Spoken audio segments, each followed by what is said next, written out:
Brilliance Audio presents What Makes Us by Rafi Mittlefehldt, performed by Graham Halstead. Riskin's eyes dart around the room. I watch them dance, never resting, landing on one kid only long enough to bounce to the next. I wonder if this is what it's like to look at me. What do people mean when they talk about acceptable forms of protest? He asks us. He talks to us about violence and nonviolence, and I imagine them as a duality, as one man with two personalities, like Jekyll and Hyde, like Bruce Banner and the Hulk. I raise my hand. Eran? Why do we... I stop, click my tongue, start over.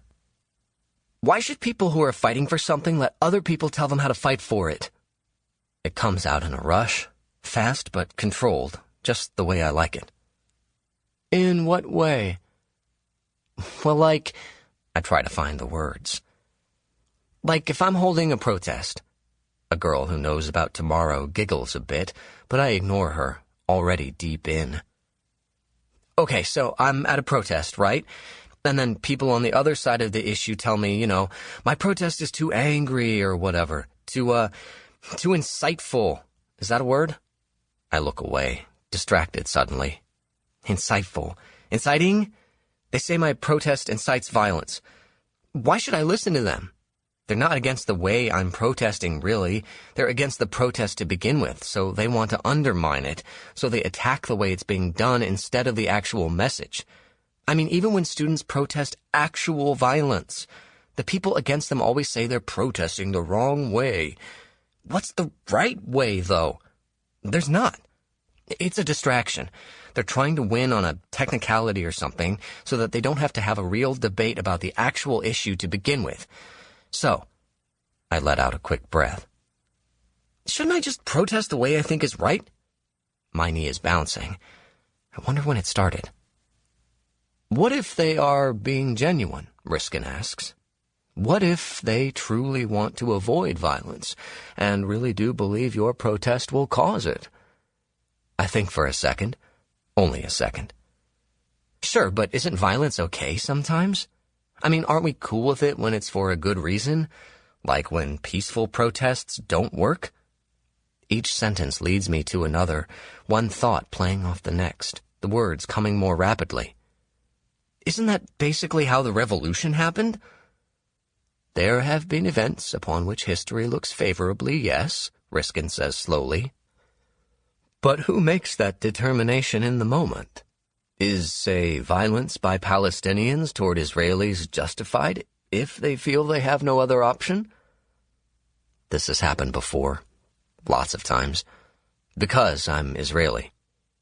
But that doesn't mean I think it's cool to murder people who are just trying to survive under a tyrannical, oppressive, imperialist government run by a political party that, by the way, is basically just like the crazies we have here. I think it can be, yeah? I lean forward in my seat a little, tapping my pen lightly against my notebook. I know right away what he's trying to do. I mean, if they've tried everything else, but they're still being killed indiscriminately, what else are they supposed to do? How can they possibly be expected to sit around and try the same thing that hasn't worked for decades, especially when doing the same thing forever is in Israel's best interests but not their own? And anyway, there are way more deaths among Palestinians than Israelis, so why don't we ever ask about whether that violence is justified? Doesn't that show that it's not really violence in general we care about, only violence towards certain people? People are usually surprised to hear that I'd be critical of Israel. Then I ask them if they're never critical of the U.S. government, since they're American. That's when they get it. It's funny how everyone understands and assumes so much nuance with their own country, but not with others. I watch Riskin closely, trying to gauge his reaction, see if he was expecting this. There are some whispers from other kids in the class, but disappointingly, he seems unfazed. Let's take it further. Riskin's voice quickens like he's getting more into this conversation, and I lean forward a little, folding my arms on my desktop and resting my weight on them.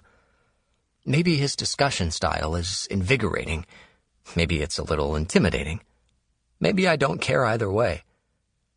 What about people who bomb abortion clinics? To them, their motivations are morally sound and their options as they see them are limited. Is that enough to say those actions are acceptable?